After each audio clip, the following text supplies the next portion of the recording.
exemplo aqui, não vou falar o nome, mas vou falar um testemunho. Chegou uma moça, deve ter 1 mês e meio agora no meu ministério, ela é de Minas Gerais. E ela chegou para mim já para se matar. Eu vou me matar, eu não aguento mais, e eu me corto, toda cortada. E automaticamente, quem já estuda libertação, quem tem discernimento de espírito, eu vou dar uma chave para vocês. Alguém que se corta, você vai na raiz do problema, é abuso sexual. Você é cirúrgico, por isso que a gente tem que ter muito conhecimento, para não perder tempo de ficar, eu vou ficar orando por isso. Não, querido, vai cirúrgica no problema. E na hora que ela falou, eu falei assim, você foi abusada? Ela falou, fui. Ela falou com 12 anos de idade e ninguém sabe, minha mãe não sabe, eu guardei isso para mim e desde aquele tempo eu me corto. E eu fiz o processo da cura interior com ela no seminário e ela chorava, ela gritava e ela foi se desprendendo, porque a gente mostra, eu mostro para ela que ela não pode ser vítima, ela não pode ficar naquele cativeiro uma vida toda, achando que ela alguém vai lá e vai fazer algo por ela, né, que o abusador vai sofrer. A justiça é de Deus. E se ele quiser, ele vai mostrar. Se ele não quiser, ele não vai mostrar a justiça dele. Então nós não podemos ficar nesse cativeiro de culpa, de vitimismo, porque a nossa vida vai perdendo sentido e você deixa de ser protagonista da sua vida. Você dá a sua vida nas mãos do demônio, do inimigo. E uma pessoa que está presa em cativeiro, automaticamente, na porta da cela, tem um demônio.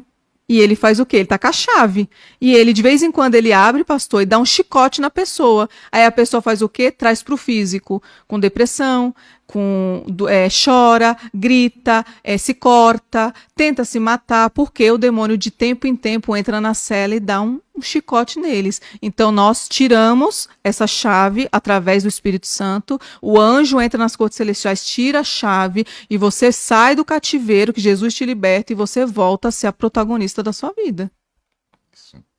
Então precisa ser curado. E um seminário que também a pastora tem é o princípio de libertação e batalha espiritual. Como isso daí é mais para líder ou para qualquer pessoa? Como funciona esse seminário? Hoje, no meu ministério, eu tenho uma visão ampliada de formar libertadores, não só líderes, né? As pessoas que chegam para mim, eles chegam muito dependentes de pastor. Eu preciso que a senhora ore, eu preciso que a senhora venha na minha casa.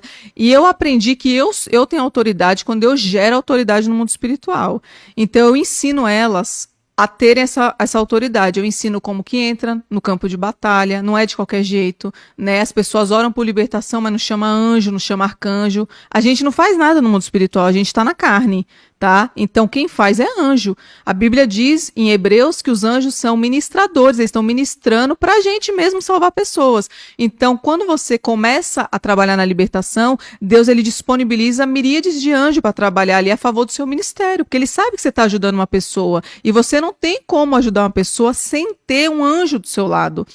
E eu ensino como entra no campo de batalha, como ora, como identifica o demônio, porque as pessoas não conhecem. Tem demônio manso, tem demônio que fala manso e você nem imagina. O demônio do vitimismo, ele tá ali encostado. Já peguei casos da moça não manifestar com espírito de loucura e na hora que eu fui dar a voz de comando, ele falou, fala baixo, eu tenho medo, eu não gosto de barulho. E eu, na hora, ele me enganou. E eu parei a oração. Era o demônio.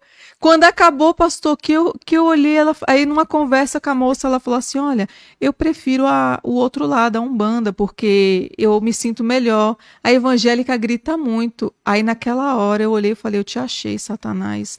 Por que na evangélica tem barulho, na Umbanda não tem? Se tem tambor, se eles cantam do mesmo jeito? Era demônio. E ele me bloqueou de dar voz de comando quando ele falou que não era para mim não gritar, não dar, né, falar mais alto. E eu entendi ali quando Deus falou demônio manso, ele te enganou. Então são experiências que eu vou tendo para entender do mundo espiritual. E aí vocês vão pegar muito esse tipo de demônio, viu? Que engana, tá? Você acha que tem... você consegue identificar pelo gesto corporal ou alguma coisa, ou um discernimento que você vê o demônio? Como você consegue ver que tem um demônio naquela pessoa? Ou é pela atitude, alguma mania? Como é que é? Hoje eu identifico muito por gestos, né? Por uma mão mal posicionada, o olhar da pessoa, a passada no cabelo, a cruzada da perna. Quem estuda muito os demônios sabem como eles incorporam, eles personificam. E você vai pegar também na sua caminhada pessoas que estão em altares, mas você vai ver com os olhos espirituais que tem uma personificação. Tá ali, só não chamou para fora. E como eu falei, nem todo demônio manifesta. Mas ele traz os 3 jeitos. É a mesma coisa de um homossexual. Você vai ver que o homossexual se identifica pelo quê? Os 3 jeitos. Começa a deixar o cabelo crescer, fala como uma mulher, isso é uma personificação. E automaticamente os demônios trazem isso para a vida da pessoa, né? Quando a pessoa vem muito do lado do vício, né? Muita bebida, ele faz o quê? O Zé Pilintra, ele traz essa malandragem. Então você vê numa forma de falar que ele tá lá. Ele ainda está enraizado, não teve a libertação completa. Então hoje, com o olhar, como eu falei, os tronos de loucura, os espíritos de loucura, você vai ver muito no olhar da pessoa. É um olhar vago, ela dispersa o olhar, ela não te encara, ele está ali.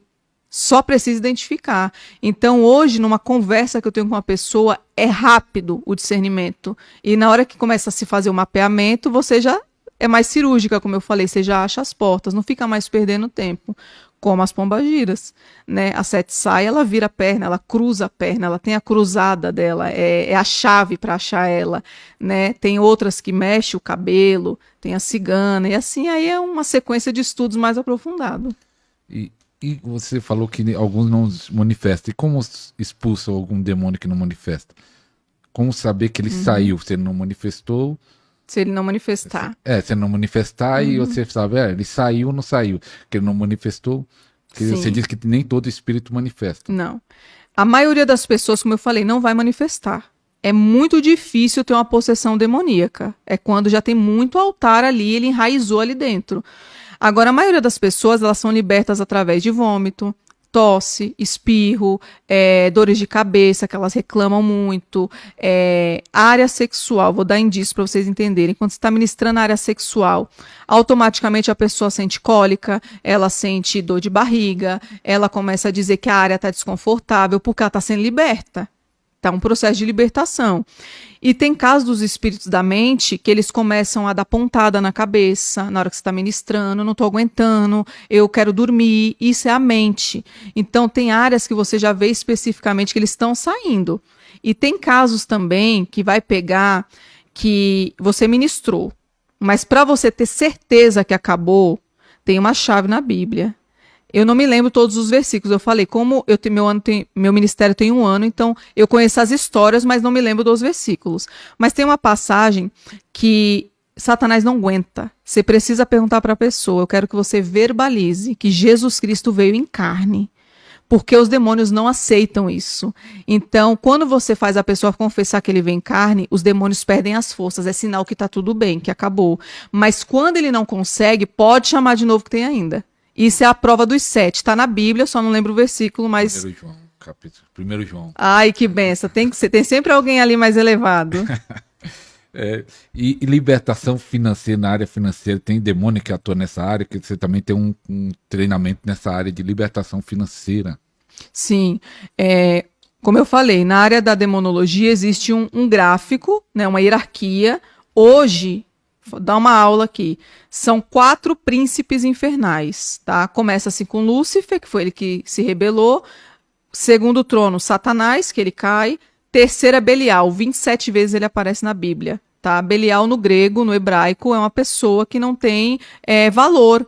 E quem não tem valor hoje é uma pessoa que tem problema mental. Você não dá crédito para uma pessoa dessa, você nem quer ouvir uma pessoa dessa.